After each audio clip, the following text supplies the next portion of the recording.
Miles here again. We've explored the human side of AI. Now it's time to get into the nuts, bolts, and neural networks. Welcome to our next category, AI Tech and Engineering Deep Dive.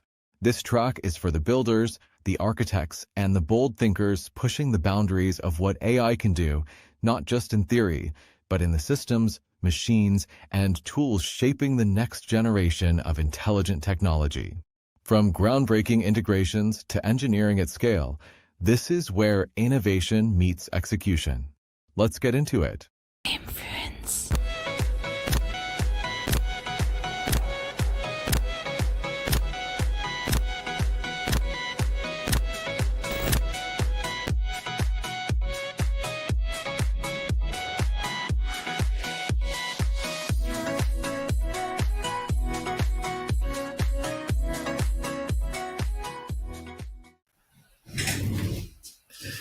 Hello, everybody. This is Daniel Theobald. Good to be here today. I am going to be talking about the psychology of innovation and the convergence of AI, IoT, and robotics. First, let me share a little bit about myself. So I have been in the AI, robotics, IoT space for decades. I was at MIT, and there was chosen as the student most likely to have a significant impact on society and technology.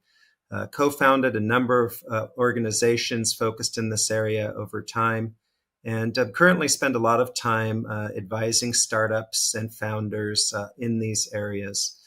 One of the things that I am most proud of was founding Mass Robotics as a co-founder that really allows founders of robotics companies to have the resources they need to be successful.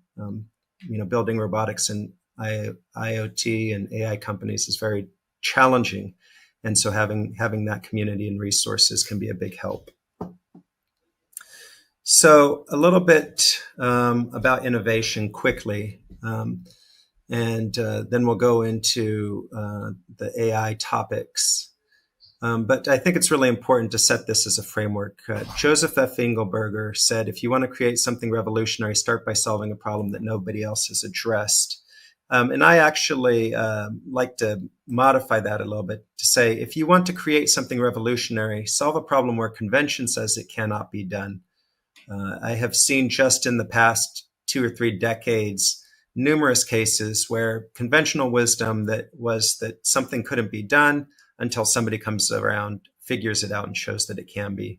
That's where the big value, the big innovation happens. So I want to talk just a little bit about the psychology of innovation and about an idea that really changed my life. I went to a lecture once at MIT, and somebody introduced this idea of George E.P. Bach's, all models are wrong, but some are useful. And I don't know why, but this really had a strong impact on me. So let me walk you through this very briefly. Our brains evolved to help us mate and to keep alive, right? If it could keep us alive and we could mate and further the species, our brains were doing their job. So as we had competitive pressure, we gained a huge advantage when our brains got to the point where they could model the world. And why do we care about modeling the world? This is like not an AI model, right? This is the model in our brain. If we model the world effectively, then that allows us to reason about the future. It allows us to predict the future. So the problem is, of course, these models are not perfect. They are wrong, as George Bach said. All models are wrong because they're a distillation, they're a compressed version of reality. And so the goal is to try and have that model be as accurate as possible, right? A lot of times we have problems in life, in communication in the world, because people believe that their model is reality. It is not reality. It is a model of reality.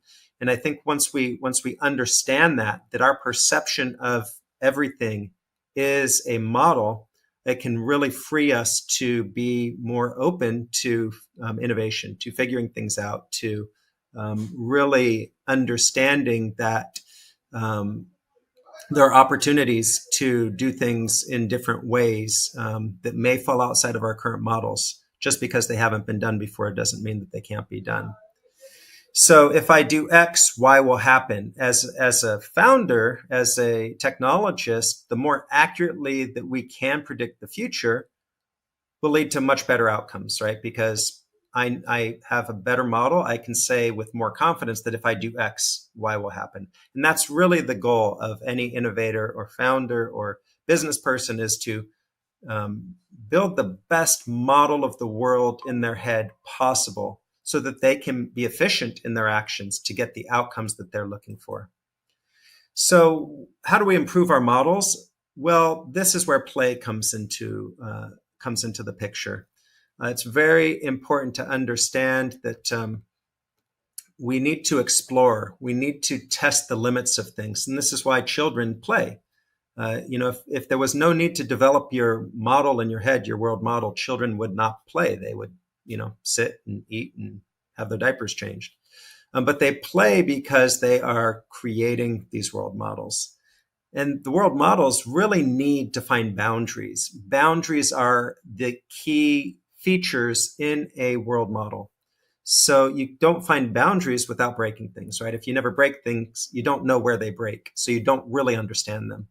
What happens if I set this on fire? What happens if I freeze it? What happens if I smash it with a hammer, right? These are the kinds of things kids might do to understand the world, to explore the world. Obviously, in business or technology, playing is different. It takes different approaches. But one important point I want to make is that it's super important that you're passionate about what you're doing, because your conscious brain is only so much compute. It can't do that much. But if you can engage your subconscious brain in working on a problem, you can get amazing results. The mechanism by which your subconscious brain is activated, the method by which your subconscious brain understands that it is supposed to work on a problem, is conscious brain passion. I'm excited about this. I'm thinking about it. And so this is when you'll have those experiences of dreaming about it. You wake up in the morning and you have some great idea. So the other thing is that rule breaking is super important, right? Innovation is really all about rule breaking. And, if you're somebody that is obsessed with keeping all the rules, probably being a founder, being innovative is not going to be the right role for you. Innovation cannot be achieved without deviating from typical conventions. So we need to dissolve norms, cross boundaries, break rules. That's a fundamental part of the creative process. And so understanding risks, what is the worst case scenario, is very important here. But, up until, really bad things happen, which most of the time is not the case, you should really feel a desire to test boundaries, explore, break rules. And then ultimately, this gets us to a place of confidence versus fear. Fear prevents us from imitating, because what will people think if I'm wrong or if I make a mistake? High level of confidence allows us to take risks. I'm going to do something amazing. And, a lot of times it's unearned confidence. I haven't done it before. So how could I have confidence that I'm going to be successful? Well, it's because I have faith that in myself. I have confidence inherent that if I try something hard enough, if I work hard, I'll accomplish it. So how do you get more confidence? Well, it's really around this idea of embracing failure. Failure is a necessary step on the way to success. The more you fail, the more you learn, the more you're going to be in a place where you can be successful. So you've got to take risks and fail, and be proud of it. Failing is not failure. Failing is a step towards success. Okay, so that's innovation.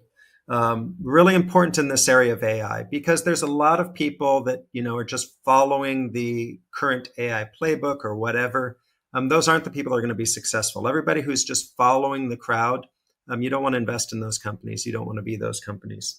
We're in a huge hype cycle right now with AI and humanoid robotics and some other areas like that. The vast majority of companies that are currently starting up or in existence in this space are going to fail. They will not be good investments. And that's just the way it always works. So it's very important to be able to understand the difference between good applications of AI and robotics and things that might not end up working out. And in order to do that, again, I go back to that, you have to have a really good world model. You need to understand the market, the people involved, the technology, how it works, etc. So in AI, there is a real opportunity that is coming, and that is this idea of convergence. How do we converge AI, robotics, and IoT? Why is this important? It's important because for AI to be truly effective, it needs data. It needs information. And right now, by and large, the systems are not set up to allow AI systems ubiquitous access to data. So I'm going to give you a little bit of a case study on some agricultural robotics applications where we have been addressing that, and the results apply across the board. So there's a system called ROS2, that stands for Robot Operating System. This is an open source system developed to help individuals, companies develop robots more quickly. It's not really a true operating system, but it's a set of tools that allows you to take advantage of a large corpus of open source code that makes it so you don't have to start from scratch. Trade-offs, right? It's not great at everything. But one of the problems with ROS has been, and I'll go to my next slide here, that, well, I guess I covered this already, but let me just tell you quickly what ROS is. It's this system that allows you to have different parts of a robot talk to each other. So your actuators, which is like a motor, your sensors, your cameras, etc. It creates this network that allows everything to talk together, share data, and execute control policies that, basically what is a robot? You sense, you compute, and then you act. So this is what ROS2 is designed for. It's got some pros. It's really the most industry standard right now. It's got a big community of users, and it's got a lot of these open source repositories which allow you to move very quickly. But the cons currently are that it's really designed to be deployed on a full computer, and it has problems scaling, and there's a large learning curve, and it's a bit complex. And this is understandable, right? These systems begin very focused, and then hopefully over time they will adapt to a broader set of needs. So what is one of these needs? Well, it's that there are many systems out there that aren't always on. They don't have a lot of power. So in the IoT world, IoT stands for Internet of Things. These tend to be low power edge, as we like to say, right? They're out in they're the last compute before the real world. And they oftentimes don't have, they oftentimes don't have the power to necessarily stay on all the time. ROS robots right now tend to be a robot on a laptop or a full CPU. It's on all the time. It's constantly computing. It's constantly communicating. But these IoT sensors out in the world oftentimes may just wake up once a day, take some readings, and then shut themselves down. And up until recently, it was really pretty much impossible to effectively combine these systems together. So not being able to deal with sleep, this idea of distributed computing didn't handle it so well, and particularly distributed data storage, the existing ROS systems just could not handle. So there's a new tool called Zeno. Zeno is a tool which is a data distribution layer. It's basically the post office. It allows people to send and receive messages, plus other things like storage and store and forward and that kind of thing. So this is what's called a pub sub, or publish and subscribe query protocol. And the idea is that it can much more efficiently connect low power devices and over low bandwidth networks. So it has a much more efficient ability to transmit data without tremendous amount of overhead. And this makes it available to things like microcontrollers that are running on low power networks. And why is something like storage important? Well, because you may be in a situation where something wakes up and it can transmit a piece of data to somewhere that someone else is not ready for it yet, because that microcontroller is in a sleep cycle. So this idea of network storage allows the ability for when that device wakes up, it can then have the the data that it has subscribed to delivered to it at that point, rather than just missing it because it was asleep when the data was originally distributed.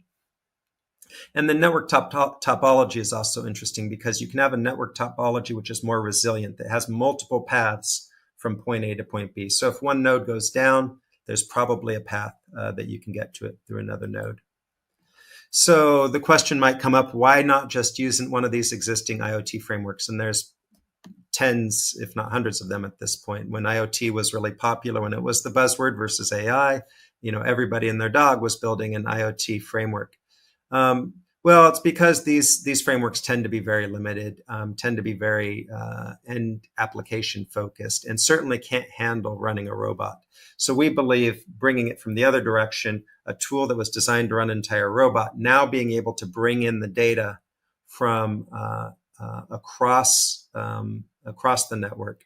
So let me give you an example. On the farm, we have a lot of robots running around.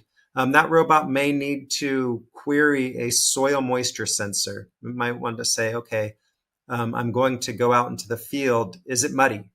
I want to be able to make that decision. If it can't communicate with that device, that's a very hard question to answer. Or maybe the robot needs to open a gate. Well, that gate is controlled by a low power microcontroller with a little solar panel on it.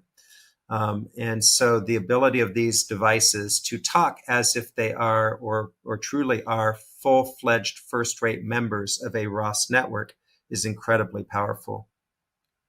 So you can see here in this network graph that there are sort of multipath topologies. And there's some, I won't go into the details of Zeno. This isn't meant to be a tutorial. It's more just meant to help you understand that this is a very important tool. My prediction would be that this tool could serve the purpose of ultimately connecting all systems, ultimately end up being sort of the data transport layer for planet Earth. So we have this concept of the farm is the robot, right? It's not just a physical robot that's a device that moves around. But now when we connect that robot into this data sharing Zeno network, it is able to be much smarter. It's able to query and publish data and subscribe to data and make really much more intelligent decisions because it has got access to all of this data. And this is really, I think, the future. So in this idea, you can think about ultimately the farm being the robot, right? The farm is one big system, and that system can be built in a way that now really allows for efficient use of resources, right? I don't need to turn on that irrigation system if it is about to rain, or if the soil is already moist, or if I'm going to have the robot in that area tomorrow, I should probably wait and do it the day after. And we've actually worked on this very powerful scripting language that allows anyone to, with very moderate knowledge, to be able to build this kind of logic on how these systems can operate, kind of if then that type of thing. And the success of this has been very encouraging. It just unlocks so many powerful advantages over more of our stovepipe approach of, here's a physical robot and it has this operating system on it, and then you have to build custom interfaces for it to query data from the rest of the world. Let's just make it all able to communicate directly. And then, of course, the farm is the robot. The factory can be a robot, one big robot, right? The entire factory, the trucks coming in and out, the robots running around, the conveyor belts, the cameras, the doors. It's all part of one big intelligent robot. The warehouse is the robot. The hospital is the robot. The store is the robot. The home is the robot. And ultimately, we get to a place where the planet is the robot, and we'll finally be able to start using our resources efficiently. I'm really excited about the possibility of AI, robotics, and IoT allowing us to be more efficient, use our resources more widely, and create opportunities and prosperity for everyone on this planet. I think data is the key. In Zeno and converging IoT, robotics, and AI in this way will unlock huge potential for all of us. Thank you. Hey, Miles speaking now. And up next, we have a session showcasing how AI is making the leap from innovation to implementation. Welcome to our product adoption and real-world case studies track. Here, we spotlight the journeys, how organizations across the globe are building, scaling, and applying AI to solve real challenges and unlock new opportunities. It's where strategy meets execution, and bold ideas become measurable outcomes. Whether it's redefining internal operations, reshaping industries, or reimagining financial and social systems, this track is all about doing and learning from those who already are. Let's get right to it. Influence.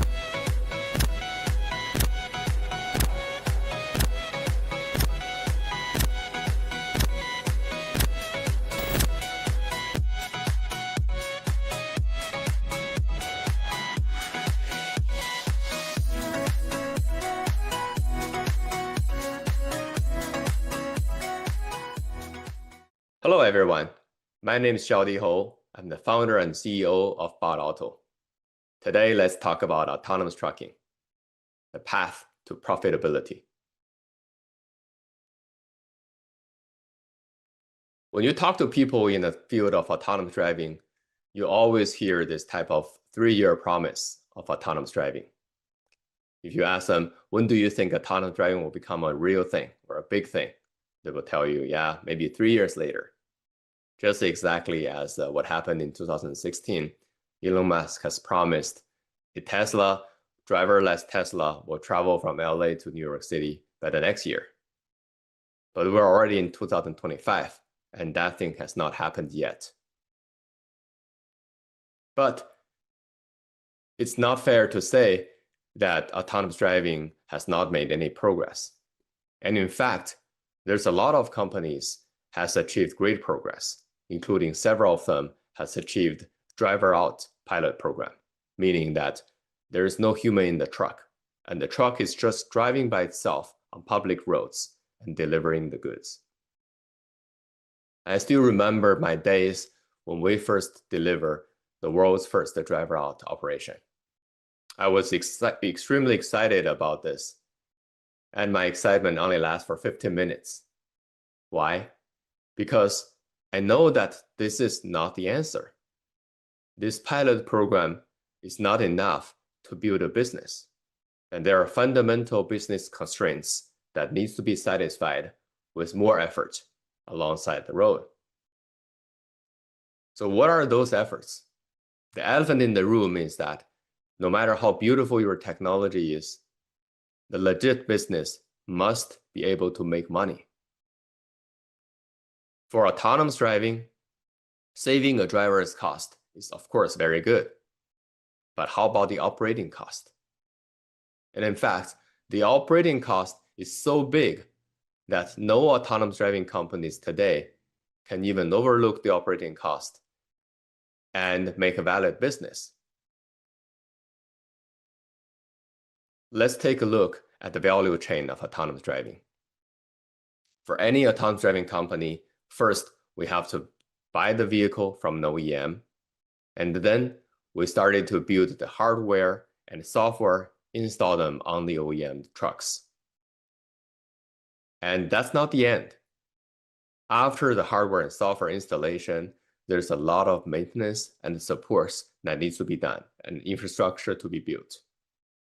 Only when the system is ready, we could be able to launch the operations and make money from the shippers. Along this value chain, there are different players. For example, the truck manufacturers, tech players, third-party logistics, and the trucking operators. You can see my company, Bot Auto, we lie in nearly everywhere. We are the tech players, we are the third-party logistics, and we also consider ourselves a transportation company. This model, we call them transportation as a service, because we believe as a mission-critical business like autonomous driving, we have to own everything from the maintenance, from the operation, and of course, from the technology side. The network is very complex. For example, The first level approximation is that we save the driver's cost, but we still need to pay the fuel cost. On the other hand, there is a technology stack that costs very much and very complex to operate. The sensors are very important, and some of them are very expensive. So this is the first level approximation of the value network of autonomous driving, but that's not enough. If we go to the operation cost, the things can get very complicated. For example, there's inspection, there's a scheduled maintenance. That's a normal case. There will be also unscheduled maintenance and repair, and associated vehicle downtime and unavailability. All of these matters need to be considered. And even worse, for autonomous driving, the vehicle will be able to detect like hardware failures or other things, for example, flat tire. And during those moments, the vehicle will stop safely on the side of the road and wait for rescue. So the on-the-road failure rate is something that is non-negligible. And there is associated cost for rescue and a penalty if we have a late delivery. And also with that, there's an insurance cost that also need to be baked in. Given all of this cost, now you can see that making money from autonomous driving is not easy. And in order to solve this problem, we need to focus on the right index and right metric. And that is cost per mile. We believe that cost per mile is an indication of how an autonomous driving company can make money. And that should be the North Star for all of the companies. The definition of cost per mile is the total cost of operation divided by the total mileage. Total here means that it's an all-inclusive metric. And also it's a result-driven metric. CPM marks the commercialization capability of an autonomous driving company, whether it's autonomous trucking or autonomous robotaxi. It's all governed by the CPM. And the moment when the company can make money is when the cost per mile is lower than the revenue per mile. Give you some sense on the revenue per mile in the US market. For the 18-wheeler Class 8 truck, last year's number is around 2.25. And this year, if English proficiency is required for all human truck drivers, the revenue per mile is about 2.70.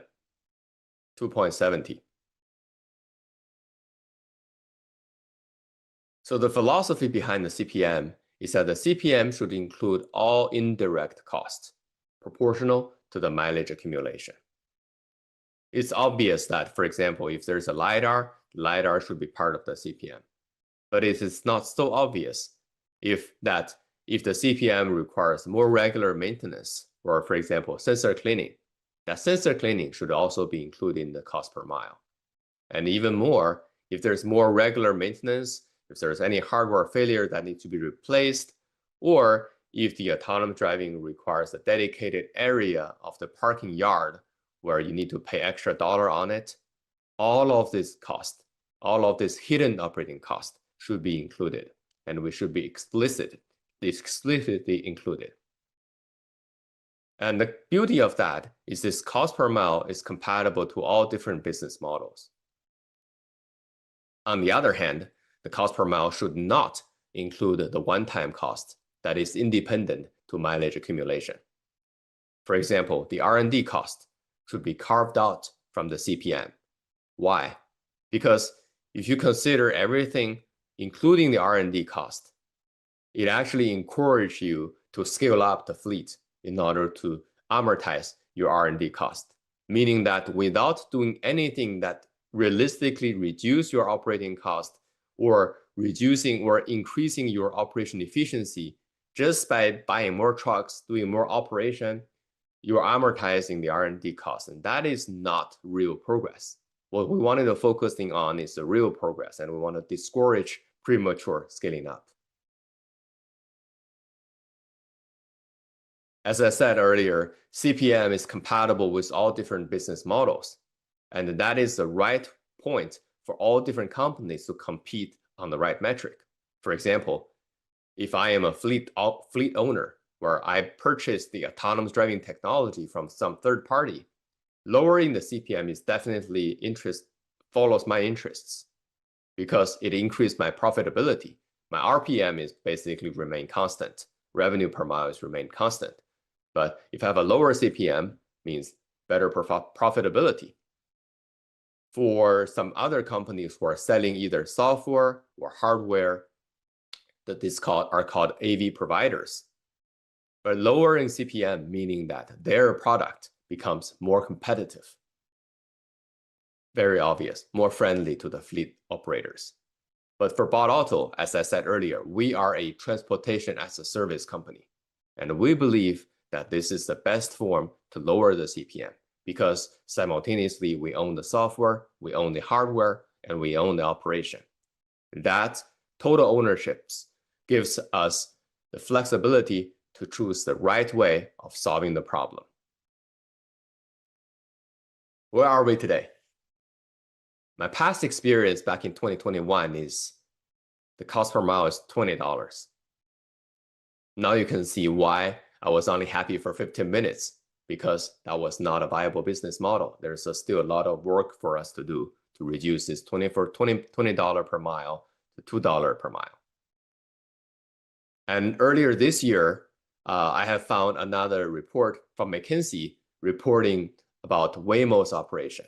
In that report, it says Waymo's cost per mile is about around $8. Even though it's on robotaxi, this is the only public data that could be able to find. No other autonomous trucking companies ever disclose their numbers.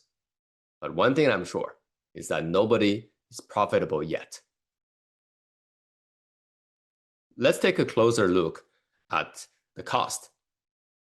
On this chart, you can see there's driver's cost, fuel cost, operating cost for non-AD, meaning that this is just traditional truck operating cost, like changing the lubricant and replacing the tires. And there is a big portion called operating cost. As I said, the autonomous driving is a very complex system. The operating cost is very, very important. And in comparison, if you look at the vehicle cost, the human-driven truck vehicle cost amortized over the years will be 40 cents. And in comparison, autonomy is 70 cents. By the way, that's the number of Bot Auto in March of 2025. That's a bit surprising because autonomous driving seems to require a lot of very expensive sensors and computing units. So why this is very minimum? Because autonomous driving is based on the assumption that a vehicle can run 1 million miles. That means that we have a lot of money to spend on hardware sensors without even noticing the importance, when noticing the cost of it. And in comparison, infrastructure costs and overhead insurance are the same. Our number today is $4.3 per mile. From there, we see it very clear that we must achieve level 4 in order to make us a valid business. But achieving level 4, meaning removing human, is not enough. The tech operation cost must be reduced. But the good news is that reducing this $1.3 of tech operation cost, that is actually a one-way trip. Technology will only get cheaper. And in my projection, we will go below $3 next year. And we're going to break even in the next year. If we see the world from the cost per mile lens, it's actually very interesting that this cost per mile allows us to predict the future in a very interesting way. I'll give you several of my predictions. First, we can think about the future of mapping. I'm sure you probably have heard people talk about their mapping solutions. Some companies are using HD maps, high definition maps. Some are standard definition maps or SD maps. And there's some other companies who are very proud of their no map solution, meaning that they can just parse the road condition while the vehicle is going. They do not rely on any map. What map are we using? My answer is we don't care. Why do we need to care of the map? Because map is an independent metric to CPM. All that we care is whether the map operation cost is cheap enough. Any chip map is a good map. In the second aspect, we're talking about the future of LiDARs. There's a lot of autonomous driving company or a lot of autonomous driving researchers that talk about the LiDAR being too expensive, and they can showcase that they can use the camera-only solutions to do vehicle driving. And the argument would be, look, I'm a human, I can drive by only seeing things, so why can't a machine doing that? But again, from the cost per mile perspective, how expensive is the LiDAR? As of for today's production cost, the LiDAR cost, if we give LiDAR budget of say $10,000, we can buy really high-end, super reliable LiDAR. What is the cost for that? The lifetime of a vehicle is about 1 million miles. $10,000 divided by the 1 million miles means that we're only spending 1 cent per mile in the LiDAR hardware cost. That's totally negligible. But what is actually important is that if the LiDAR fails every day, then our operating costs will go up. So my answer to the future of LiDAR is that as long as we have reliable LiDARs that don't break during its entire lifetime of 1 million miles, we're happy. We don't really care how expensive these LiDARs are. The third prediction is about the future of autonomous trucking. Given the CPM as an oracle to predict the future, we can roughly divide the future into 3 phases. In the first phase, every company is going to struggle on the cost per mile, and the goal for everyone is to go downhill. We're going to reduce the cost per mile in every possible way that we can, and there's no competition. And during this period of time, driver out is the means, not the goal or not the destination. And also, during this period of time, premature scaling up is really suicidal because every mile of operation, we're losing money. How can we use the hard-earned VC money and spend them all in by scaled operation while we know that we're going to lose money in every mile? The downhill period stops at the moment where the first company can go through that pivoting point of their cost per mile lower than the revenue per mile, or the human driver's cost per mile. And then the second phase is about running. During this period of time, the autonomous driving will be able to scale. But the scale takes time because for autonomous driving, opening up every new route requires a certain amount of data collection, fine-tuning, and validation of the system, to making sure that everything is run smoothly and safely. And if we take a look at the driver shortage problem, a more interesting issue that we will find is that by 2030, we expect 200,000 driver shortage during that time. However, if you're thinking about the expansion rate of autonomous driving vehicles, by 2030, it is very unlikely that the whole industry will provide more than 20,000 trucks, meaning that we're not even solving the driver shortage gap completely during that period of time. And the last period is the boxing period. This is a period where the margin is getting thinner and the autonomous driving company finally starts to compete against each other. And during this period of competition, scale matters. And also very interestingly, the tax margin becomes low for everyone, just like today's laptop and smartphones. People are no longer competing on technology, but competing on scale. So here's another example. The last oracle that can be predicted by the cost per mile is that the tech revolution only happened once. In this diagram, the height of each region of each rectangle represents the cost, the cost in dollar amount. And you can see that the fuel cost, the miscellaneous fees remains the same. And in the early days, for example, the first driver out the autonomous driving system is very complex and it may not be as efficient as a human driver. So we're losing money in every mile. That is called the operation loss. And soon after the technology development, the system will break even. The company can enjoy a small gross profit. And starting from this point, scale starts to make sense. And the company will be able to generate maybe 10,000 trucks till maybe 2030 or even 2033. Once there is a scaled operation, the gross profit of autonomy can be further squeezed. Sorry, the gross cost of autonomy can be further squeezed so that there is a gross profit that we can take. So what happened after the scaled operation? There will be other things that can be squeezed.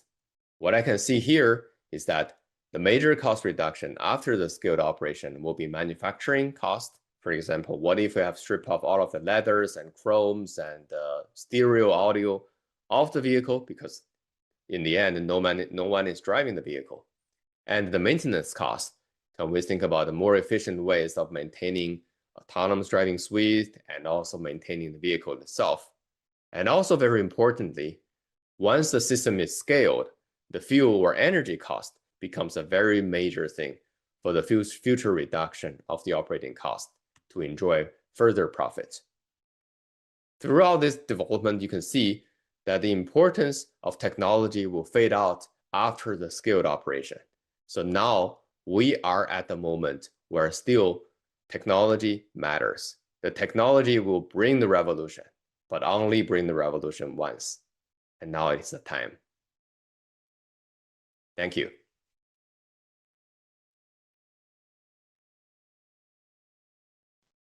Influence.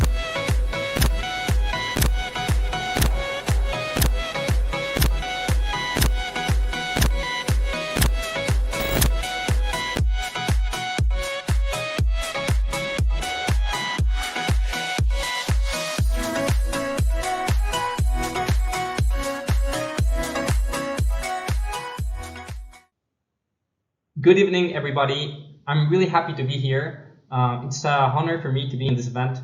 My name is Daniel Vela Jarquin. I am a biomedical engineer turned AI researcher from Mexico City, and I am deeply convinced of one thing. The greatest potential of AI doesn't lie in understanding data, but in understanding who we have allowed ourselves to leave behind. 2 years ago, an algorithm I helped build quietly flagged an overlooked patient file. That single alert set off a chain of events that saved a young mother's life. I'll share her story in a moment. It reminded me that artificial intelligence isn't just lines of code.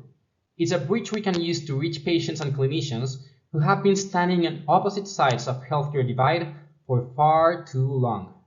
Today, in the next few minutes, we will explore how AI can move from isolated success stories to systemic impact. Across languages, regions, and resource levels, we'll look at concrete cases, emerging technologies, and most importantly, a human-centered roadmap for making doctors, engineers, and policymakers succeed together. So let's begin this journey, from these polls on the screen to every corner of the globe. Picture this chart. Buried in 40 pages of clinic notes, there's a single line. Uncle, heart attack at 42. For years it sat unnoticed, while Maria, a 34-year-old mom from Oaxaca, was told her cholesterol level was just a bit high. She kept working 2 jobs while raising a 5-year-old. Then our AI model ran across her entire history. It stitched together that stray family history note, lipid panels, and tiny deposits the resident had recorded as skin tags. The algorithm screamed familial hypercholesterolemia, an inherited condition that strikes 1 in every 300 people. Yet, fewer than 10% ever hear that word from a doctor. We began aggressive therapy, and today Maria is running after her daughter instead of lying in an ICU. Why does this matter? Because an 88% accurate machine learning model from Stanford showed we can surface thousands of hidden FH cases just by reading the data we already collect. Across the globe, similar silent killers slip through the cracks daily because nobody had time to connect the dots. Before diving deeper into algorithms, let's anchor ourselves in the problem that we are trying to solve. First of all, access. This map over here shows 4.5 billion people who still lack essential health services. That's every other human being on Earth. Problem number 2, workforce. Even where clinics exist, there often isn't a clinician. The World Health Organization projects a shortfall of 11 million health workers by 2030, concentrated in low and lower middle income countries. And finally, money. While resources pour into health, they pour unevenly. Just 16% of the world's population, mostly in high-income nations, consumes about 80% of global health spending. The remaining 84% share the leftovers. If our solutions only work for well-digitized hospitals, we are baking inequity into the next generation of healthcare. The question for the rest of this talk isn't, can AI diagnose better? We know it can. The real question is, can we design and deploy AI so that a nurse in rural Chiapas or an internist in Warsaw can leverage the same cutting-edge insights as a specialist at Stanford? With that challenge in mind, let's look at where AI is already making cracks in this wall. Let's test our ambition against one of the world's oldest killers, tuberculosis. In rural Zambia, patients queue outside a mobile clinic with a single portable X-ray unit. Last December, researchers ran an AI algorithm from a laptop on those images. It hit the World Health Organization's bar of above 90% sensitivity and 70% specificity and matched the accuracy of 9 radiologists across nearly 2,000 cases, many co-infected with HIV. But why is this huge? Zambia has roughly 1 radiologist for every 200,000 people. This model acts like an always-on specialist that never asks for overtime pay. But what if you don't even have an X-ray? A brand new study in Benin swapped photons for sound waves. A nurse ran a handheld ultrasound across patients' chests. An AI nicknamed Ultri interpreted the scan in real time. It nailed 93% sensitivity and 81% specificity, 9 points better than expert sonographers, while meeting World Health Organization's target for non-sputum tuberculosis triage. The key takeaway is that both systems run on commodity hardware and an internet link thinner than a tweet. They are proof that cutting-edge AI can leapfrog missing specialists and heavy infrastructure. But raw accuracy isn't enough. Rolling these tools out requires 3 things that don't fit on a high-end NVIDIA GPU.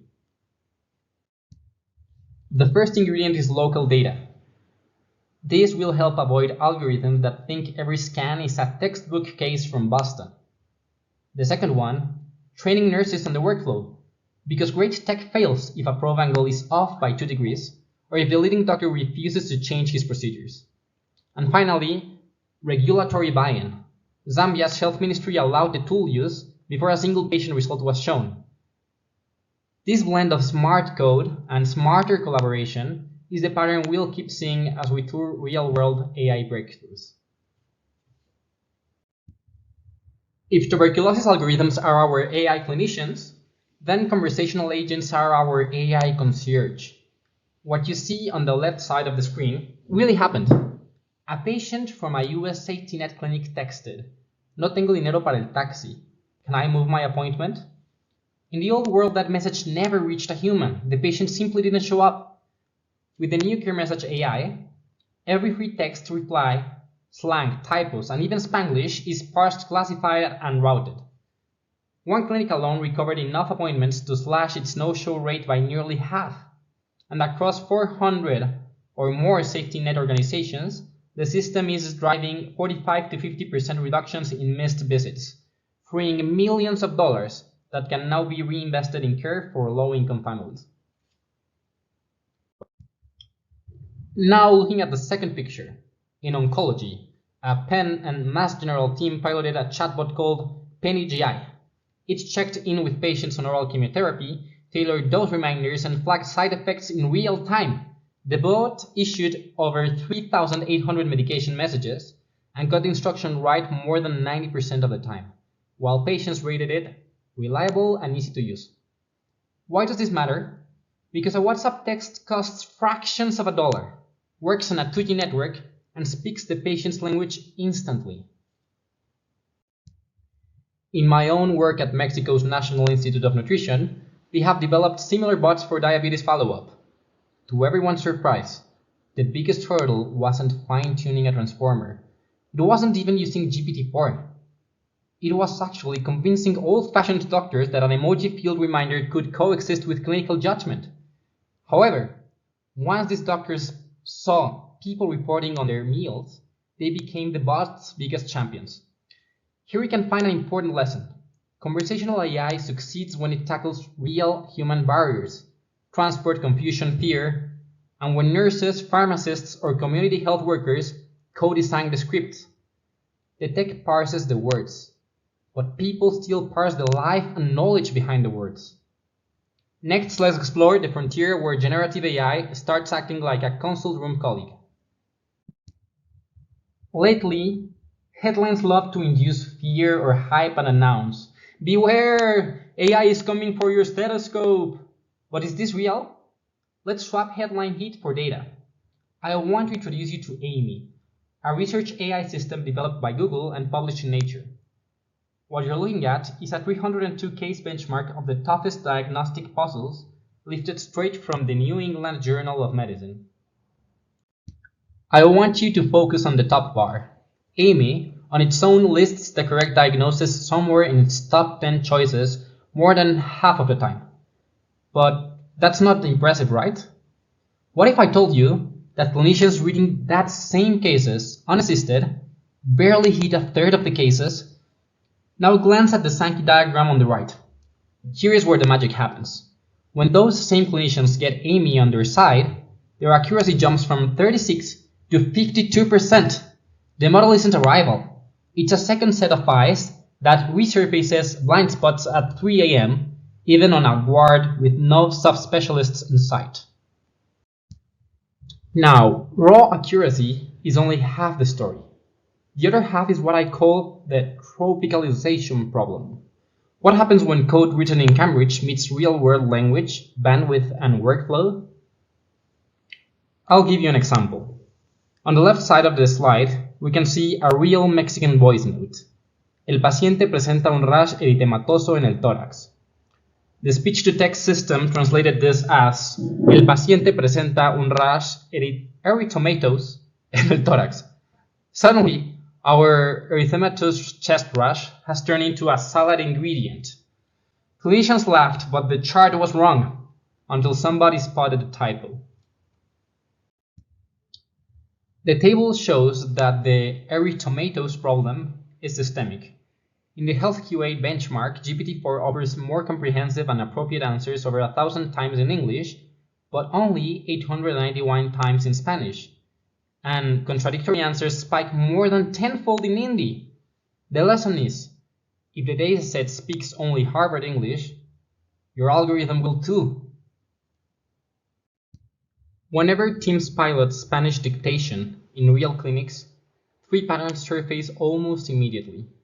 First of all, dozens of regional pronunciations for common terms like ampolla or blisters in English.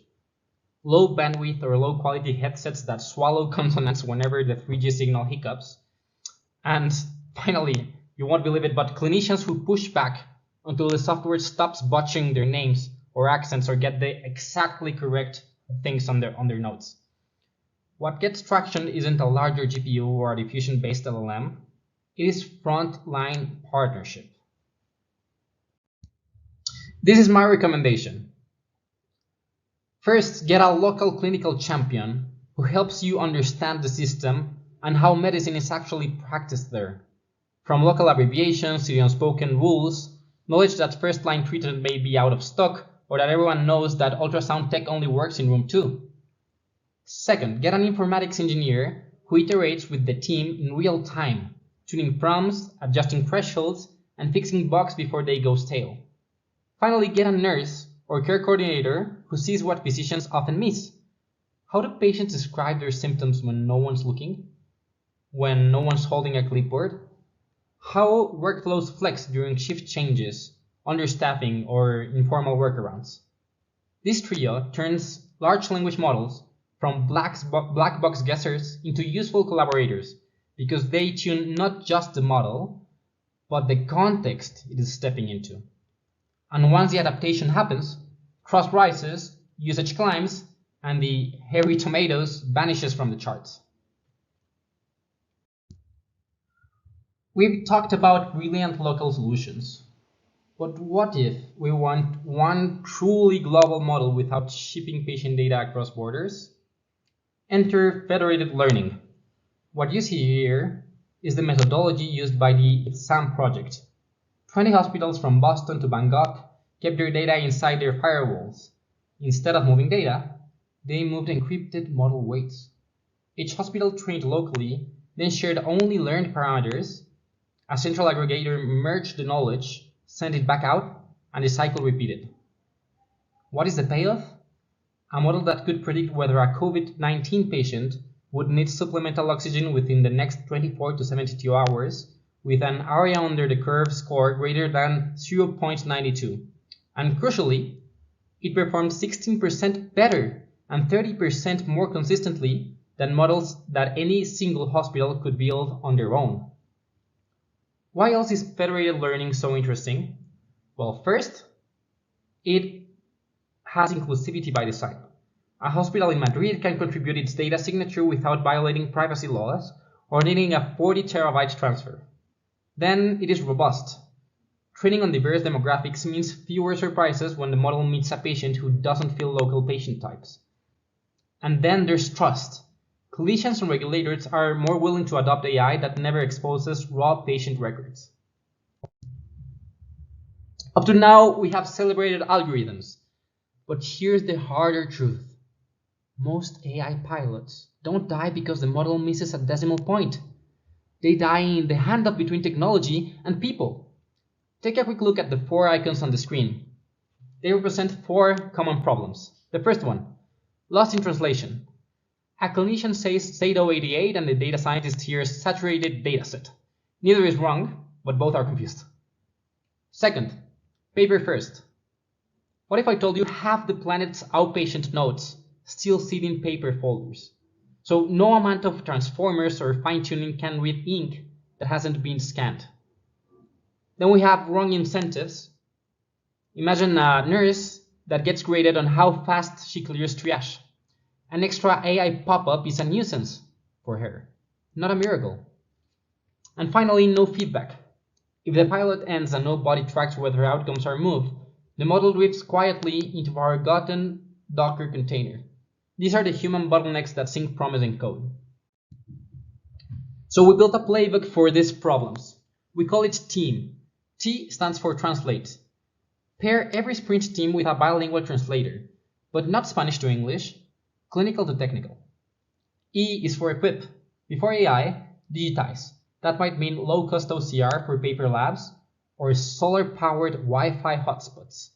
A is for align. Incentives beat algorithms. We promise nurses that the chatbot will reduce midnight calls, not add tasks. We secure a policy memo so IT gets budget to maintain the server even after the pilot glamour fades. M is for measure. From day one, define a two-sided scoreboard. Of course, clinical outcomes, but also workflow happiness. This formula works because it tackles the human bottlenecks first. When doctors feel heard, when engineers see real-world constraints, innovation accelerates. In Mexico, we've only just started. One hospital, a retrospective scan of 6,000 charts. But even that small step surfaced 70 previously missed cases and convinced the chief of service to back up the project. And here's the takeaway for builders and backers in the room. The capital that wins is the capital that funds relationships, not just GPUs and tech. Entrepreneurs and VCs in the room. This slide is for you. On the left, we have the moonshot. No collaboration. IBM poured $4 billion into Watson for oncology. Without deep partnerships in hospital workflows, it delivered unsafe treatment suggestions and folded in 2023. DeepMind's brilliant kidney injury app stalled when clinicians and patients learned their data had been shared without their consent. Great tech, but thin relationships. Zero impact. On the right side, we have the smart shot with high collaboration. Look at CAF4TV. At 200 computer box deployed in Zambian and Indonesian clinics, it runs a compressed model offline that local nurses helped spec out, and it manages to read X-rays at a precision of 99 ROC score. Or the diabetic retinopathy unit piloted between Guadalajara and Sao Paulo, a portable camera plus open source algorithms that screens eyes in 8 minutes for under $5.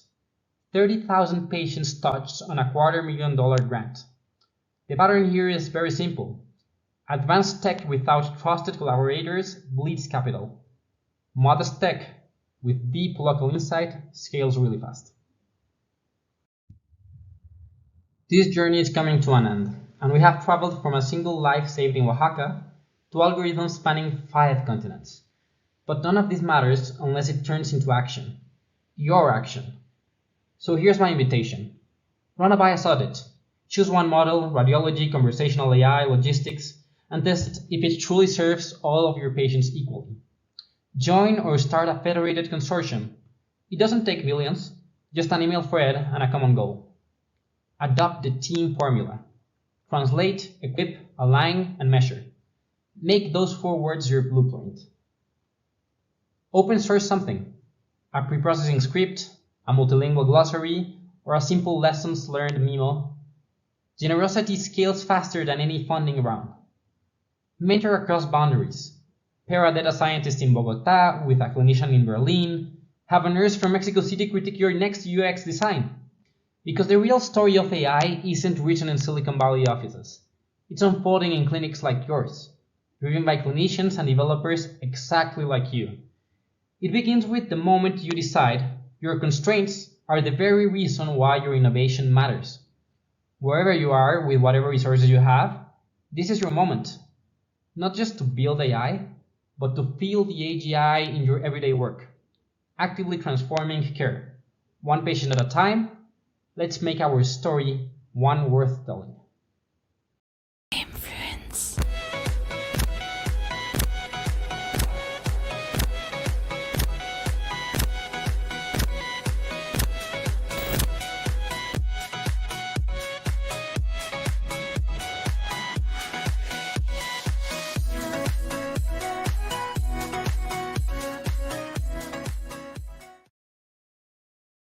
Good morning, good afternoon, good evening. Welcome to the talk about AI applications in the energy industry. My name is Olga Domanova, and in the upcoming 15 minutes, I'm going to walk you through the topic about powering the future, transforming the energy industry with AI. Before we start, let me briefly introduce myself. I work as a senior AI engineer with SLB, currently based in Beijing. SLB is the global technology company driving energy innovation for a balanced planet. The domains of my experience are AI, machine learning, data science applied to multiple industries. I have a successful history of applying AI and implementing disruptive solutions in the cosmetics industry, where I digitalized the product evaluation procedures and completely replaced manual procedures. In pharmaceutical industry, I have developed novel AI-based methods to detect heart disease. And currently in the energy domain, I'm optimizing various stages of the drilling process. I have a PhD from the top German engineering school, RWTH Aachen University, and I have a solid background and a profound experience with signal processing and image processing, information extraction, feature engineering, which are crucial skills for advanced AI engineer before playing around with modern AI techniques. Now let's dive into the topic of AI. Sometimes people think that AI has started with ChatGPT. Well, evidently those who are not professionally connected with the AI domain. This is actually not the case, not at all. AI is a very well term. It has been there since 1950s, and AI, artificial intelligence, can be defined as a technology that enables computers and machines to perform tasks to simulate human learning, comprehension, problem solving, decision making, creativity, and autonomy. So as mentioned, AI has been created, if you want, in the 1950s by Alan Turing, who introduced the test to identify whether a computer can behave as a human to be able to cheat another human. The term AI was introduced in a conference a couple of years later, followed by the creation of the first chatbot called Elisa, and now it was not ChatGPT. Elisa was there to simulate the conversation, followed by multiple great inventions such as the Deep Blue, that was the first computer developed by IBM that was able to beat the chess champion Garry Kasparov. The next important milestone was the development of AlphaGo, which was a computer program developed by DeepMind to play the board game Go. In 2000,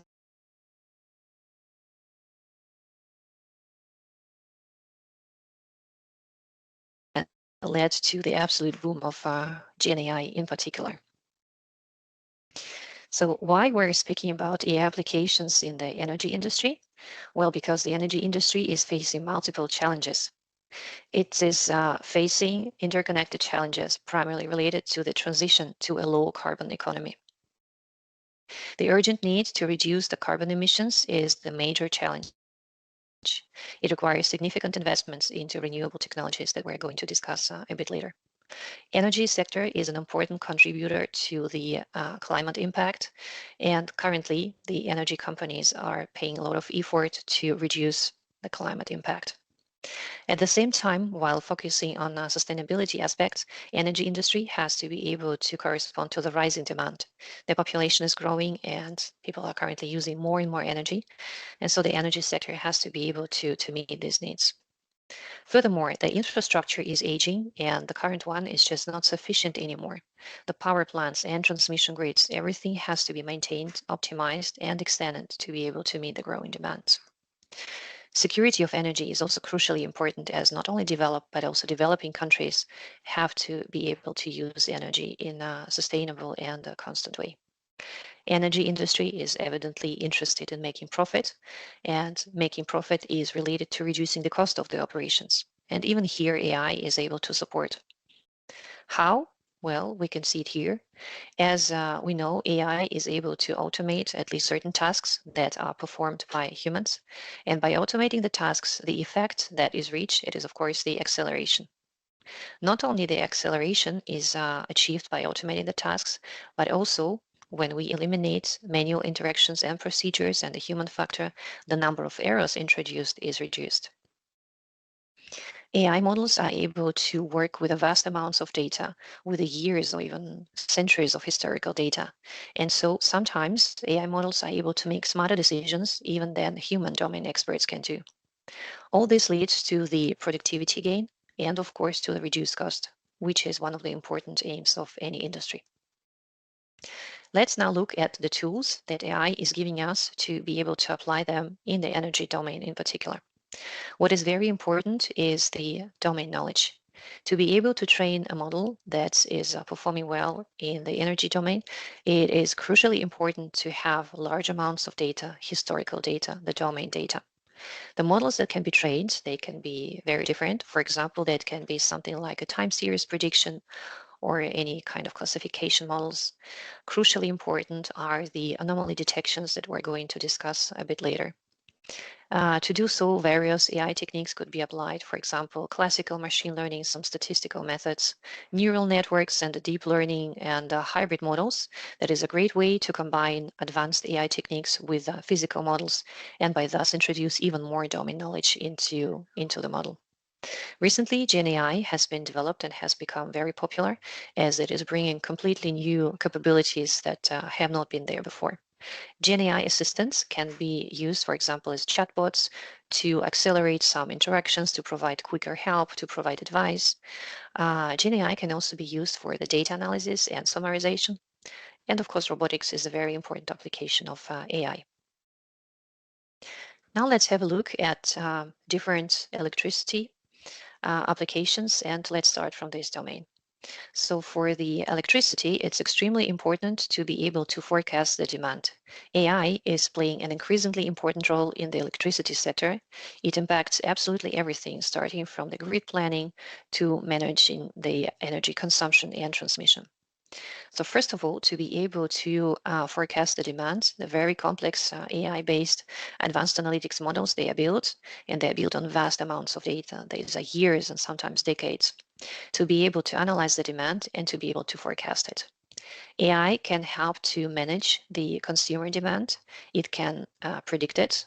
Well, precision can be different, but at least it's a very useful tool. It is able to respond to fluctuations. It is improving stability. And of course, it is reducing the energy waste. AI is also used to optimize the installations, such as the power plants and the grid. It is improving transmission and distribution because supply chain is also an important factor in emissions and the energy waste.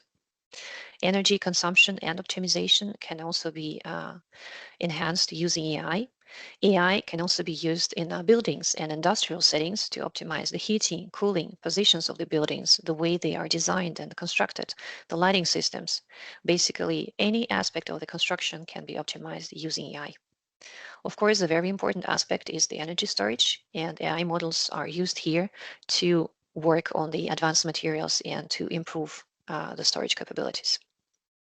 Speaking about the energy, we inevitably have to focus on sustainability aspects, and thus renewable energy sources become absolutely crucial. Here are some examples of installations for solar and wind energy facilities. You can see that not all of them are very easily accessible, and modern energy companies have to be able to deal with such a complex infrastructure. So renewable energy is an absolutely amazing source for clean power. However, certain challenges are related to it and distinguish it from, for example, fossil energies.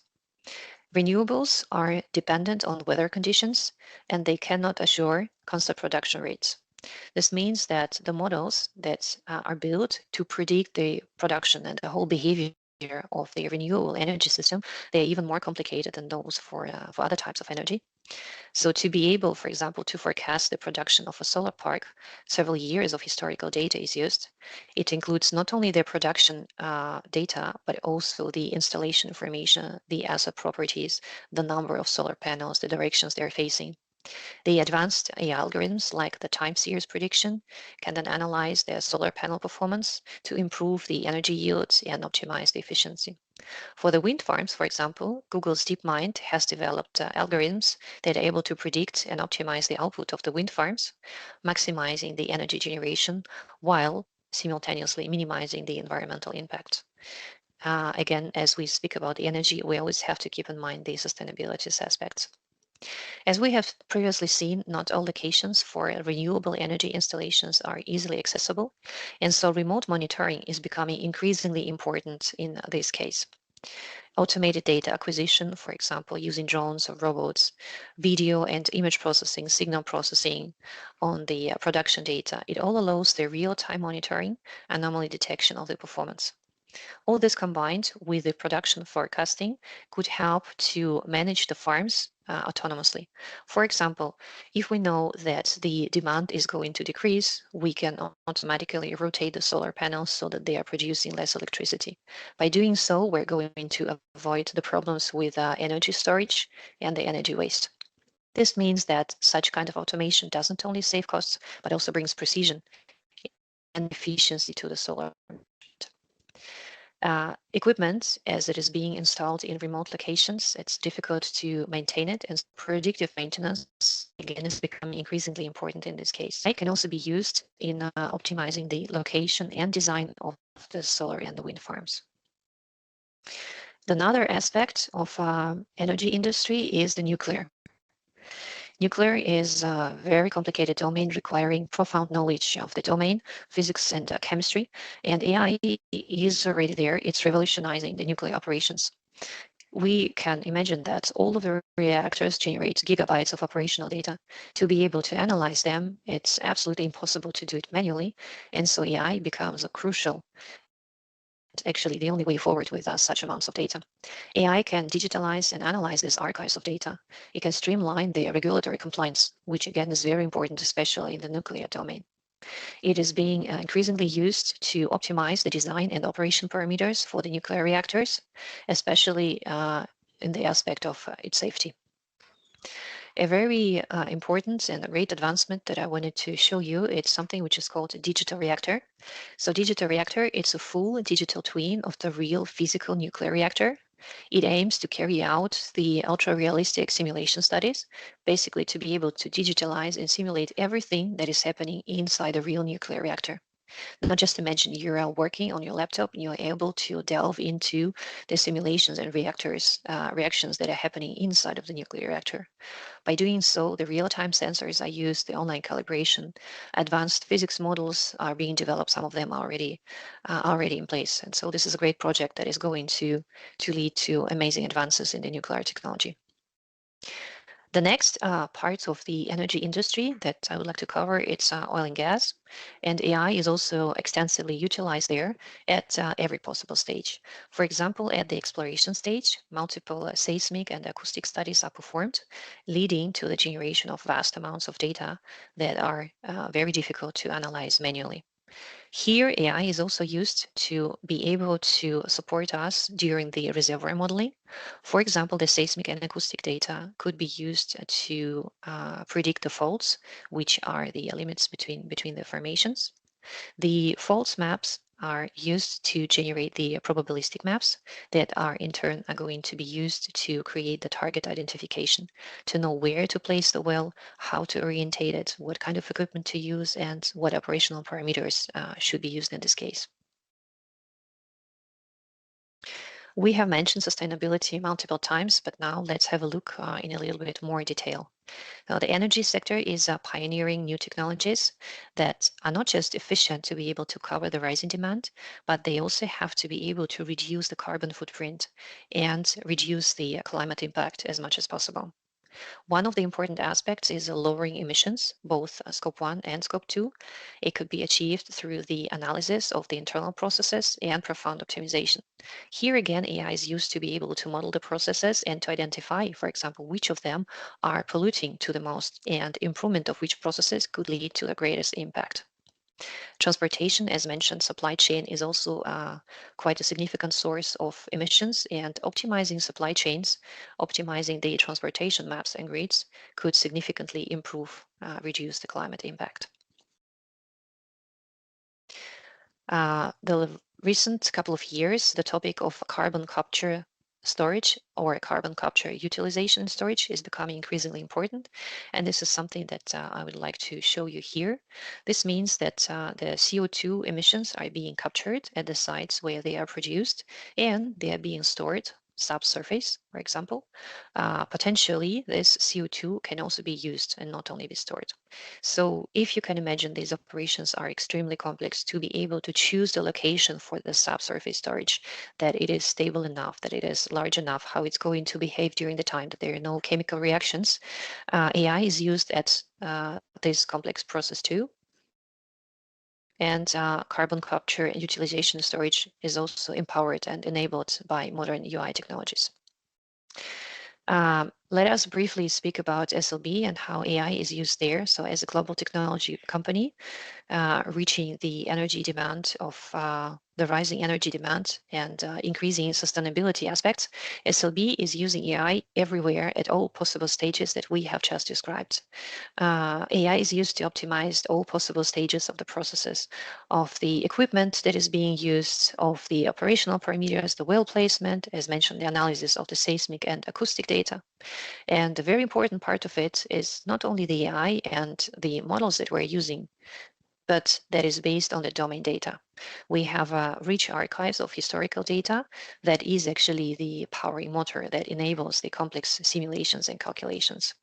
We use AI also for the real-time monitoring, for control of the processes, for the anomaly detection and automation of the processes. We also work on the sustainability aspects, lowering emissions and improving supply chains. And in recent years, we have started working with GenAI. We work on the foundation models using the domain data related to various energy domains. Let me give you one example of advanced AI applications in SLB. For example, we have something which is called autonomous drilling. Autonomous drilling, it's the way of drilling where the decisions about the direction and operational parameters are met directly downhole subsurface. This leads to increased speed. This leads to reduced feedback loop with surface monitoring and increasing boost in the performance. So recent operation in South America allowed to drill 2.7 kilometers with a 60% of speed increase. 95% of this section was drilled autonomously, and over 1 kilometer was drilled in 24 hours with a precision of a center-to-center distance from the actual trajectory to the planned trajectory of less than 2 meters. So nothing of this would have been possible without AI applications. Now, we have spoken about AI advantages and how it can be used, but we have to always keep in mind that nothing is free of charge, and being able to use AI is also related to certain challenges and complications. For example, to be able to train complicated AI models can be related to a high cost of installations. Some models are not really interpretable and they can be considered as a black box, which is not always accepted by the clients, for example. The GenAI applications, they can be biased, and so the output of GenAI tools has to be taken with caution. Sometimes the GenAI models can be hallucinating, so again, certain attention has to be paid to validation of the results. And of course, training AI models using available models is related to data privacy concerns that we have to always keep in mind while we're using AI tools. Now, if we speak about the future of AI in energy, AI is already there. That's already our present, and I think it's going to be there and only increase its domains of application. As mentioned, the data analysis is crucial for AI. If there is no data, there can be no AI on it. The data analysis is used to train complex models that can be used for trend prediction. But not only, it can also be used for the anomaly detection, and it is already used for this. Anomaly detection can also be related to creation of advanced alarms that are helpful not only to detect some dangerous events that are already happening, but also used for predictive health management of the equipment, reducing the cost, enhancing the life cycle. All of this is leading already and going to contribute even more to the reduced emissions, to boost the sustainability of operations, and of course, lead to the advanced planning of any energy operations. So let's hope AI is there for a long time and is going to contribute even more to the progress in the energy industry. Thank you. Influence.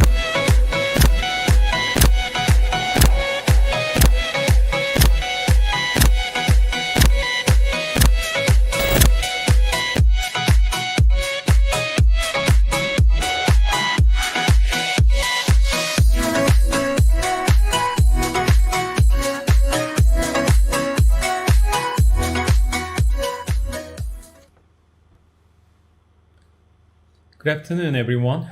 It is super cool to be here today at the AI Global Frontier Summit. I'm Won-Kyu Lee, and for more than 10 years, I've been working on how computers can help us to tell if someone is who they say they are online, especially using a smart technology called AI. Today, we are going to talk about how AI helps to keep us safe online when it comes to figuring out who's real and who's not. We are looking at the new tricks bad guys are using and smart ways we are fighting back, and what the future holds for us keeping our online identities secure. Let's dive in. Our talk today will cover two big parts. First, the sneaky things AI helps bad guys do that makes it hard to trust people online. Then, we will talk about the clever ways AI is being used by good guys to stop them. I'm going to tell you what we've learned and how AI is being used by bad guys, and then how we are using AI to build even smarter ways to protect everyone. Let's start by looking at the tricky stuff we are up against. One of the biggest and the fastest growing problem is that bad guys are creating tons of fake accounts and even fake people online. And I'm not talking about just a few simple attempts. This is a very organized and super smart plan. These bad guys act a lot like fast moving tech companies. They constantly test websites and apps to find the weak spots, just like a software company checking its new games for bugs. They learn from every attempt, tweak their methods, and then quickly grow their cheating operations when they find a way in. For example, huge groups of computers called bot farms will do lots of practice running using fake information that looks totally real. This helps them get better at their tricks without being caught.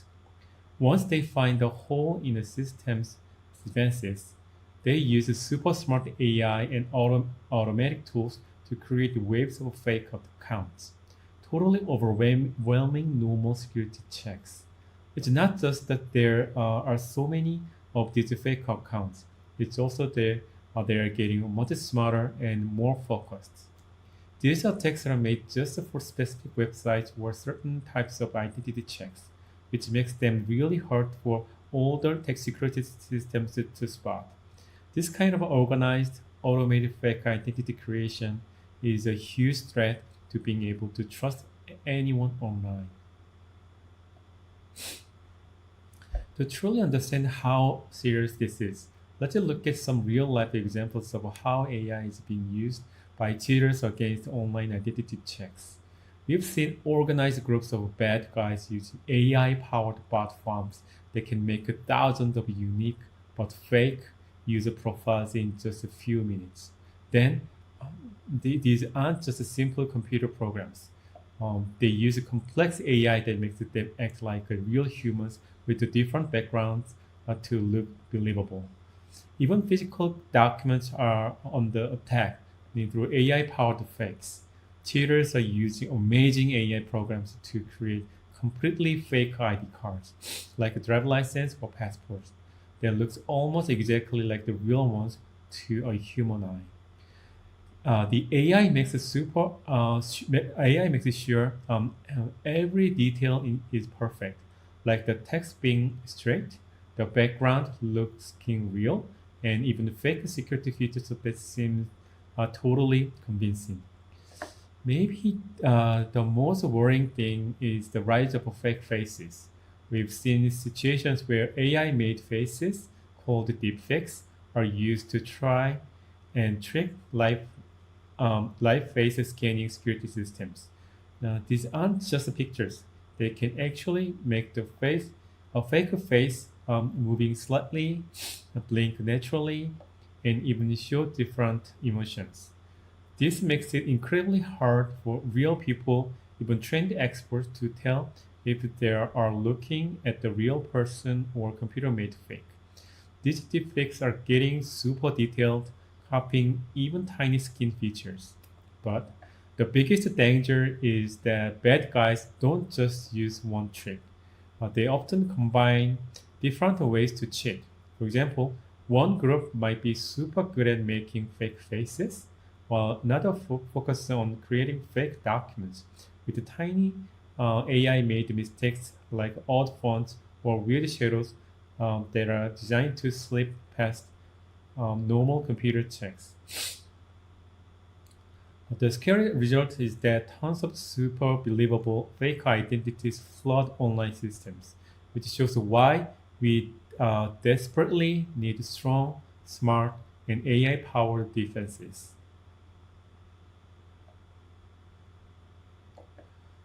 To really fight these smart bad guys, we need to understand how they think and work.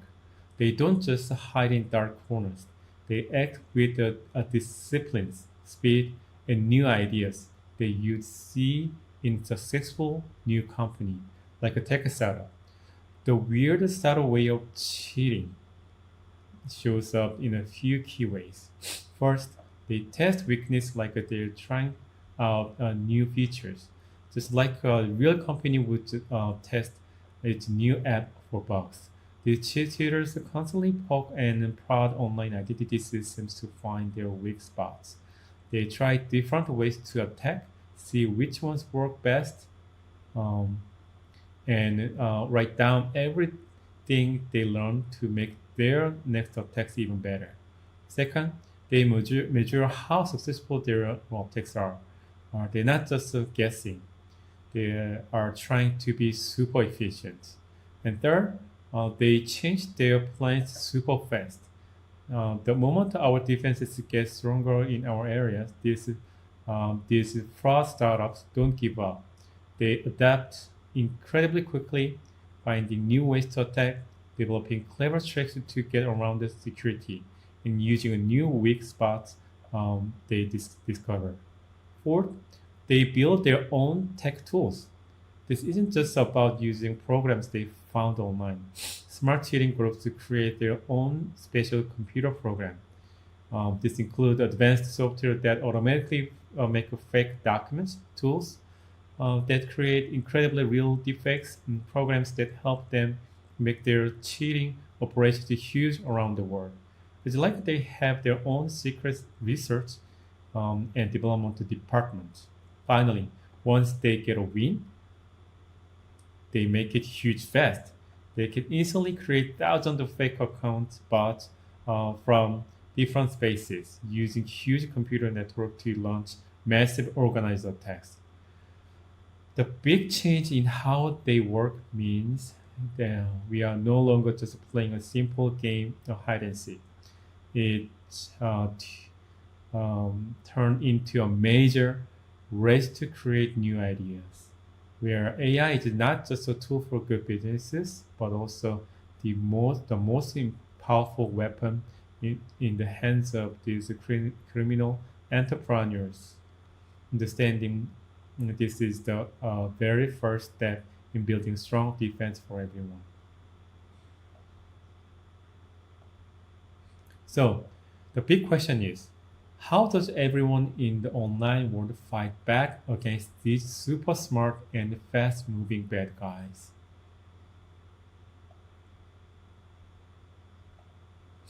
The answer is clear. But we keep trying to fight these AI powered threats with old ways, like simple rules that are easy to get around, relying too much on slow and mistake prone human checks or using security systems that don't share information. We are going to fall behind. The old security playbooks just aren't strong enough for the modern cheating programs. To really protect ourselves online, everyone in the industry needs to totally change how they do things. We must move fast, detect smarter, and learn from global attacks. Automate response on large scale. This is exactly where AI becomes not just helpful, but absolutely necessary for protecting us all. The main goal for the whole industry is to make cheating not worth the time or money for the bad guys. We want to make it expensive, slow, and impossible to predict for them. If cheaters can't know for sure how defenses will react to their new tricks, they can't make their cheating operations huge and profitable. By making things uncertain and forcing them to constantly invest in new ways to cheat, we really cut into their profits and stop future attacks. This smart change in our plan is super important for staying safe online in the long run. Let's get into how AI actually helps us to defend ourselves. The most powerful and amazing things AI can do in checking identities is its incredible ability to spot patterns in huge amounts of information. While super trained human checker might find all things in one or two ways after looking at 100 applications, an AI can look at thousands or millions of tiny pieces of information all at once. It can connect complicated patterns across many different things that humans just can't see or process. And here I pick that smart pattern AI systems are being taught to constantly track and analyze across the whole industry. Internet address behavior. This means watching for weird things like a super fast location jump, where someone's online address suddenly it switches from one country to another or speed actions, which means someone is doing things impossibly fast from one IP address, suggesting a computer program bot is at work. VPN proxy use. Online security tools can find and flag suspicious combination of VPNs or proxy services that cheaters often use. This helps us to tell us the differences between people using privacy tools for good reasons and those using them for bad stuff. Suspicious email and phone style. AI looks at how email addresses and phone numbers are made. They're enabling they're ending well, like .com or .org and how they been used before. This helps us to spot fake or temporary identities that might be uh, created for mass cheating. And fake picture attempts. Super smart AI can tell if a picture sent for a check was taken live by a camera or if someone is trying to sneak in an old, possibly changed picture. This helps us spot when someone is trying to trick the system. All things in document layout, shadows, and textures. This is where amazing computer vision AI is super good. AI carefully looks at digital documents for tiny mistakes, like a letter that is slightly off center, a shadow that looks unnatural and suggests a picture was put together, or fake texture that doesn't match a real document. It's super important to understand that it's not just about one red flag. It's about seeing how many different weird things are connected and lined up. For example, if a tiny bit of text is off center and the internal internet address is from a non-cheating network and the email address looks suspicious and many more. Um, so a core rule that's becoming common across the industry is always ask for a live photo or action um, or active scan. Never accept a picture that's just uploaded.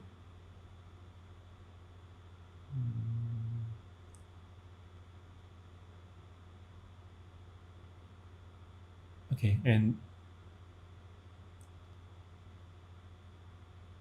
challenge gets even bigger when it comes to checking documents. Today's cheaters are using AI more and more to create super convincing fake driver's license, electricity bills, tax forms, and bank statements.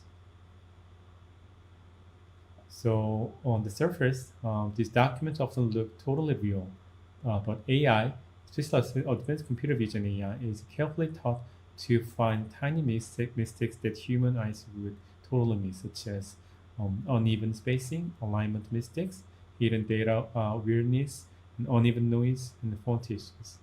AI models are trained to flag anything that is not exactly like a perfect real document. Even a tiny shadow that's off by 2 pixels or weird light reflection can be the clue that shows it's a fake. The super detailed detection is only possible with advanced AI. Let me tell you about a really smart way way the industry is building AI systems now. It's called the multi-AI agent architecture. Imagine that not just one big smart computer program, but like a team of super smart AI detectives, and each one has a special skill. They all work together to do super complete and reliable check. Having many smart programs working at once makes our checks much more accurate and tough to fool. Each AI defective in the system has an important job. Desk agents is the first AI that interact with the user. It helps guide them through sending their information and smartly asks for things to be sent. And again, if someone isn't clear, something's not clear, and this makes it easier for the user and ensure we get good information. And data extraction agent. This detective is a pro at pulling all information It quickly and correctly reads and takes out details from all sorts of documents. No matter how they are laid out, it doesn't just read word. It understands that what they mean in using smart language understanding. Document type verification agents. These agents specialize in checking documents carefully, making sure the document sent is the right kind of format for what's needed. For example, if we ask for passport, that agent confirms it's really a passport and not just a bill or pretending to be one. The cross-referencing agent. This is super important. The detective compares information. It looks at details across different documents, like if the name on an ID matches the name on bank statements, and often checks this against other user information or past patterns. This helps us find any differences or signs of fake connections that might mean cheating. Decision-making agents. This is the boss of the whole team. The decision-making agent collects all the findings and how sure each other agent is about their part. Then it puts all it together and makes the final decision on the check. This includes deciding if someone is approved, need more checking by a human, or is denied. A cool new thing happening in this industry is adding something called a model context protocols (MCP). This lets the AI check the gathering info against the super trusted official databases, like a government ID records, adding another layer of safety and accuracy. This team approach with multiple AI agents makes online identity checks much more accurate and much harder to trick.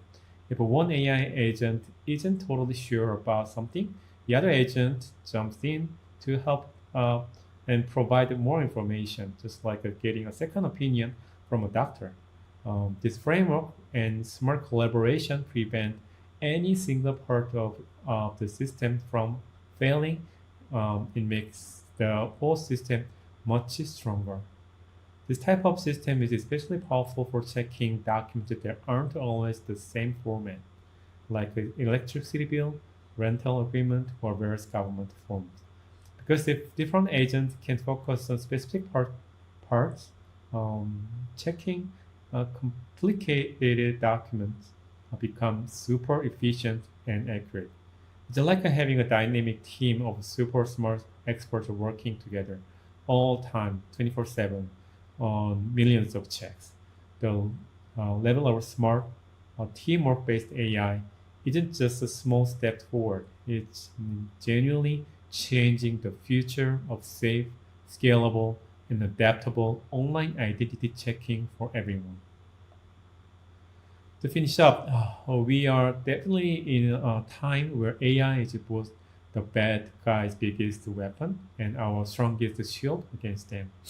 The world of online identity is always changing, and we need to understand that the future will definitely bring smarter cheaters, better fake media, more realistic fake identities.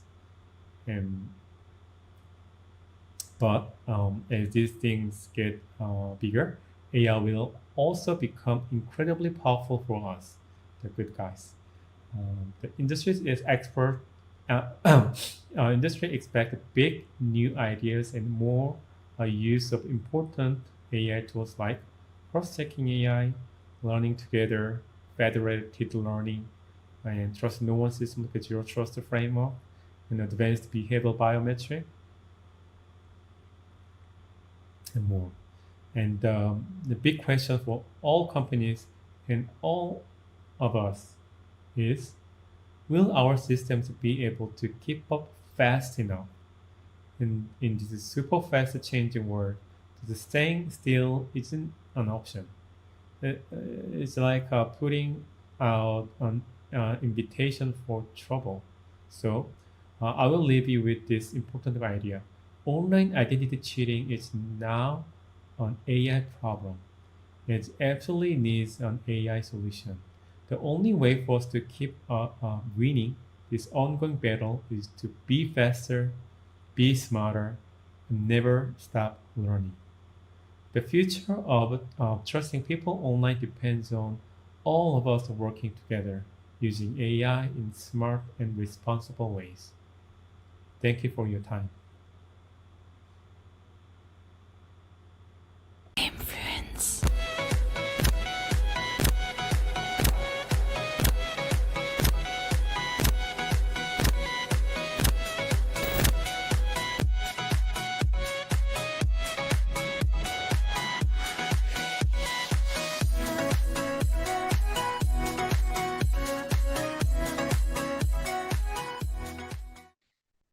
Good day to everyone joining us from around the world.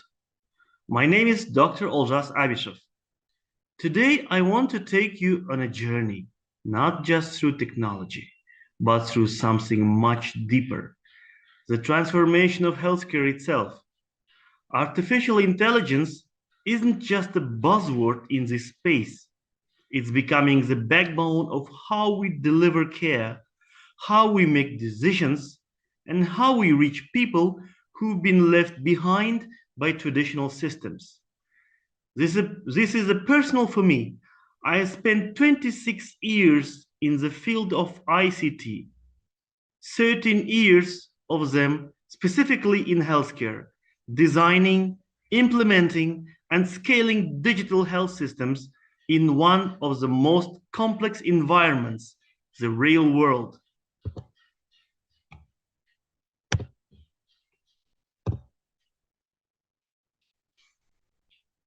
Why this topic matters to me. As the first digital vice minister of health in Kazakhstan, I've been firsthand what happens when we connect data to decisions. We reduced hospital readmissions by 15%, cut operational costs by 20%, and introduced digital reforms that had been postponed for 3 decades. I'm not here to talk about theory. I'm here to share what works when you combine policy, data, and human needs. The global imperative, let's zoom out and look at the global context. By 2030, we will be short 11 million healthcare workers, according to WHO. By 2050, the global population over 60 will double.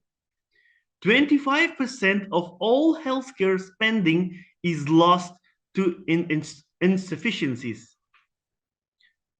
And up to 97% of healthcare data goes unused. We are sitting on a gold mine of insight, but most of it's locked away. At the same time, our systems are overloaded. AI is not just helpful anymore, it's essential. Let's be specific. Clinical burnout, over 60% of doctors reported burnout post-COVID. Inequity. People in rural and low-income areas have worse access to care. Data silos. Hospitals and clinics don't speak the same digital language. Manual, inefficient workflows, which waste time and money. And all of this is happening while patient demand continues to rise. So how does AI change the game? In diagnostics, AI can flag anomalies in imaging or lab tests faster and often more accurately than humans. In workflow automation, AI helps with scheduling, documentation, and patient triage. In public health, AI is used to predict diseases, outbreaks, and guide resource allocation. In mental health, AI-powered chatbots provide 24/7 support to those who have no other access. AI doesn't replace doctors. It lets doctors do more of what only they can do, be human.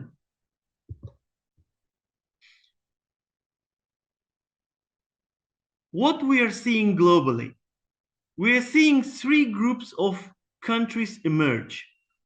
High-income nations like the US and UK rapidly scaling AI. Asia Pacific powerhouses like India, China, and Singapore investing through strong government support. Emerging markets like Rwanda and Tanzania leapfrogging traditional models by going digital from the start. This tells us that innovation is not reserved for the rich, it's available to the ready. Kazakhstan and India, two realities, same ambition. Let's take a closer look at the examples. India and Kazakhstan. India has more than 1.4 billion people and only one doctor per 1,000 citizens. Their AI is not a luxury, it's the only path to scale. In Kazakhstan, we've rolled out a national EHR systems and deployed tools like Cerebra AI, which supports oncologists and radiologists with smart diagnostics. In both cases, AI is being used to address real-world barriers, not just push tech for tech's sake. Let's talk practical. AI chatbots now handle appointment bookings, basic health questions, real-time triage. They operate 24/7, never get tired, and reduce the burden on already overwhelmed medical staff, especially in remote clinics. They become a digital frontline worker. Mental health is one of the most underserved areas globally. In many countries, there is one psychiatrist for thousands of people, or none at all. AI-powered mental health chatbots provide early screening, emotional support, escalation to professional when needed. They don't replace therapists, but they do extend access, often to people who have never had it.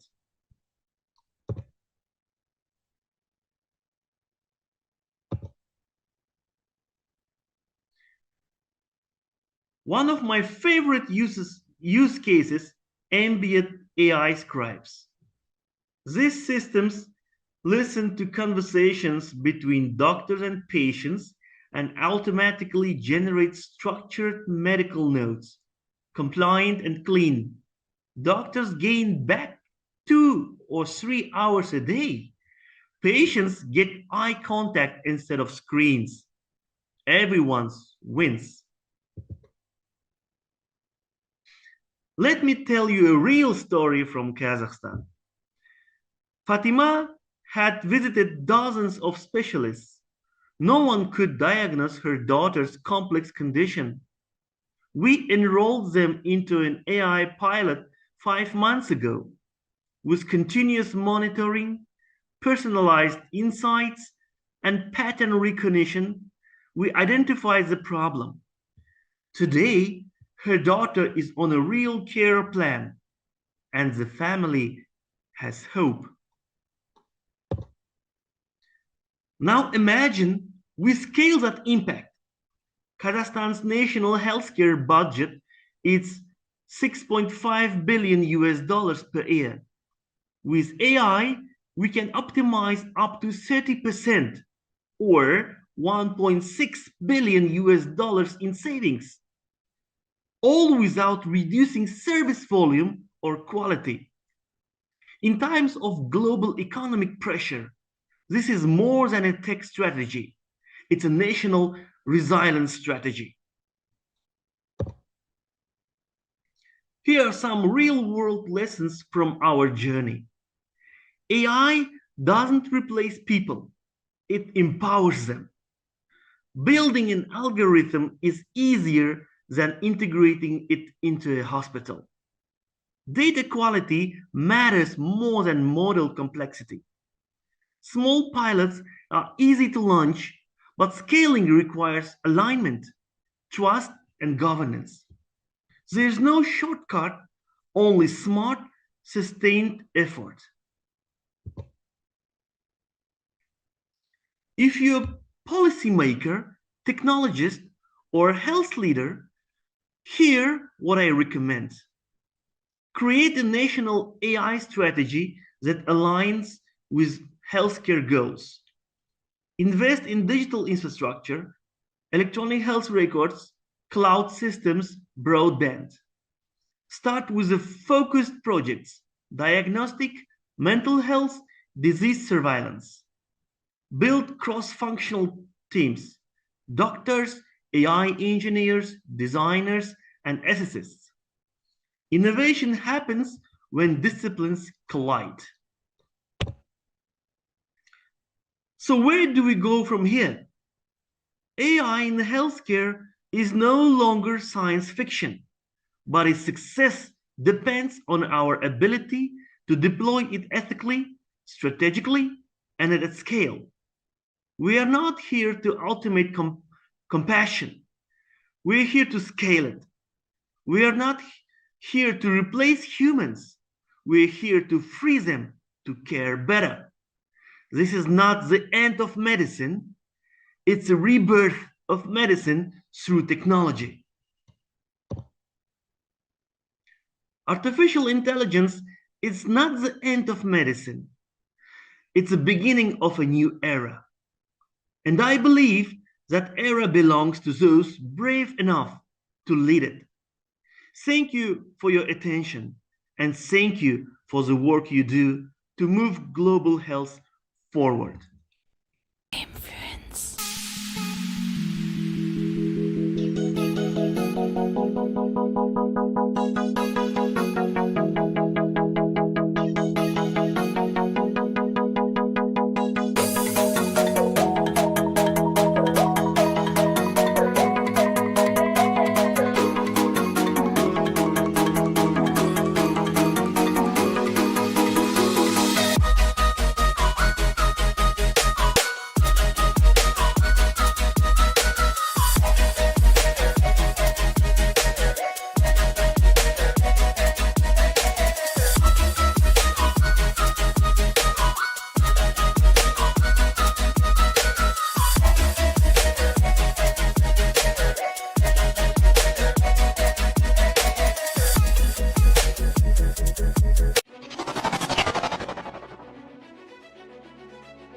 Imagine this.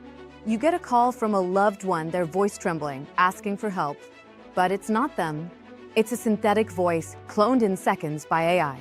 And it's convincing enough to fool you. This isn't fiction. It's already happening. Today's AI can replicate voices from a short audio clip. It can generate lifelike videos of events that never occurred, with faces, voices, and emotions that feel real. Too real. These deepfakes are now being used not just for scams, but to distort truth, manipulate public opinion, and blur the line between fact and fabrication. In a world where synthetic media can mimic reality flawlessly, trust becomes fragile. Seeing is no longer believing. Hearing isn't either. Stay vigilant. Question what you see. Verify what you hear. The future of truth depends on it. And just like that, our midday session has come to a close. We're taking another quick break, and our afternoon session will begin in about 20 minutes. To join us for that, please make sure to navigate to our brand new afternoon live stream right here on our channel. We've got an exciting final set of talks lined up, and we can't wait for you to experience it. We'll see you there very soon.